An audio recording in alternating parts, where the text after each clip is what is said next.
Nobody makes more noise about spending money than a broke narcissist. They will buy you a single $20 gift and act like they emptied their entire life savings for you. Meanwhile, they're sleeping under your roof rent free, living off your income and feeding off your kindness like a parasite.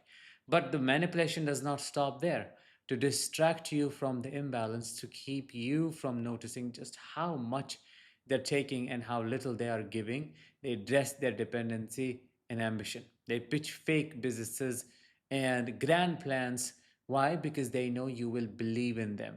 They know your hope is your weakness, so they sell you dreams to buy more time in your life, your wallet, and your bed.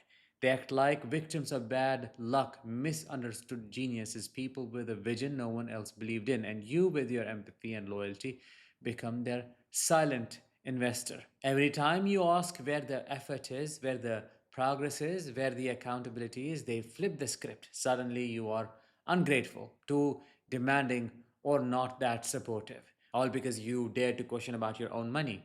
They cry broke, but somehow always have enough for their own pleasures. They call you controlling for setting boundaries, but have no shame living off your paycheck, which is what makes them a total parasite.